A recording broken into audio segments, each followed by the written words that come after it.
probably about a dozen times I started and stopped writing something to say. And even right now, like, I was looking at my BlackBerry saying, you know, there's something in here that's going to get me through this. And the truth of the matter is, I'm just going to, you know, I'm glad I have a lot there, and I'm not going to touch it. You're all going to take it.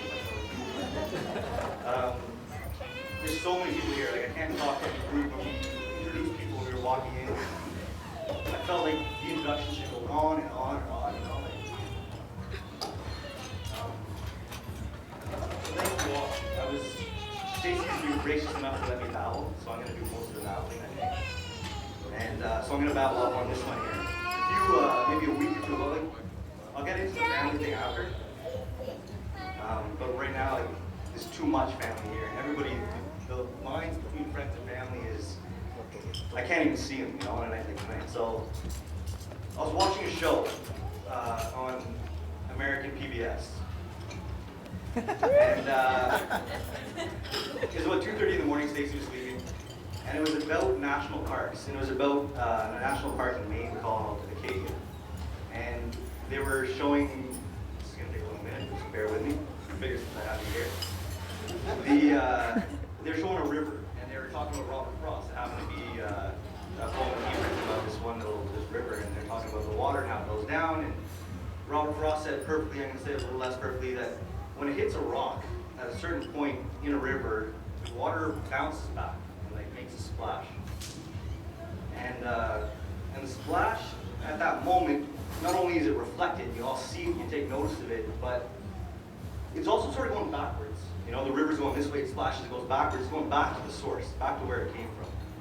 And that's sort of how that's sort of how memories come about, right? That's what got me thinking of it. Like, you know, you go through life and it's a big series of memories, a series of events that happen, and sometimes you don't even know you remember things until you have them brought up. And you know, here we are, it's just a big day, you know, wow. Hey, wow.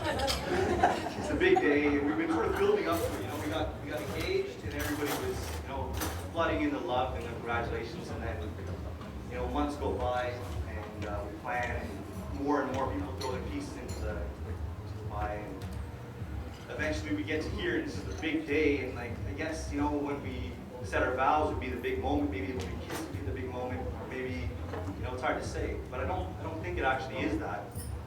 I think it's all about a series of moments. You don't get to choose which ones you're going to remember down the road, but all of you, in some shape, form, fashion, made one of those, you know, splashes happen. And thank you all for that.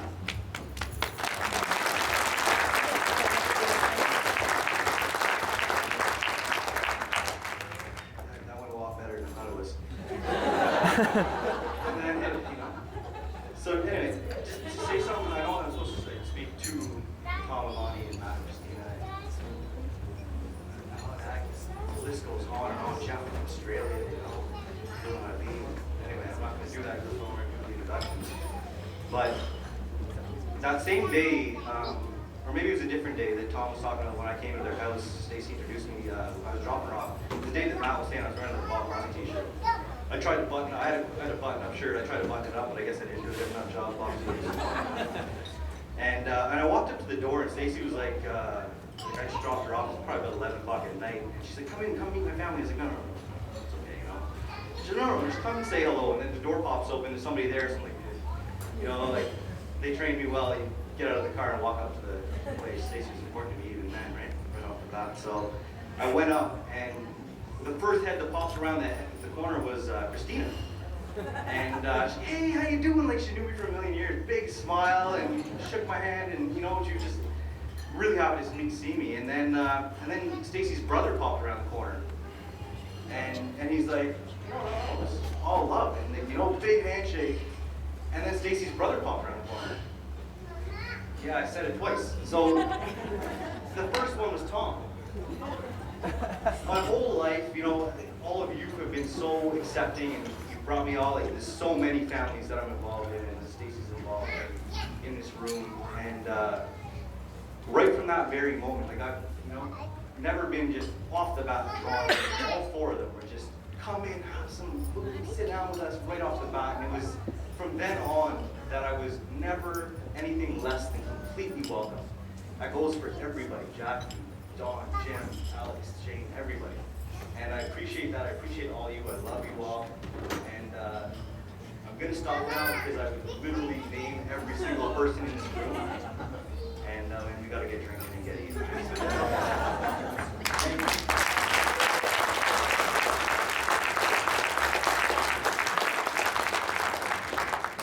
I'll keep it short and sweet as well.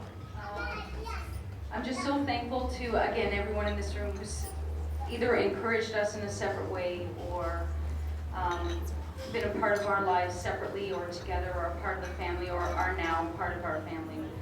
And just for the record, there's no taming this lamb, but Aaron's done a pretty good job, and he certainly is.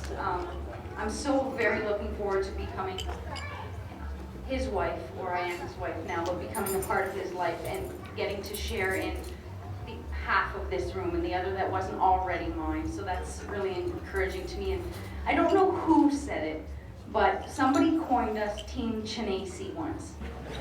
And I think going forward, that's where it's at. So thank you so much for coming and giving us your blessings and your prayers and everything else, and I appreciate it. Thank you.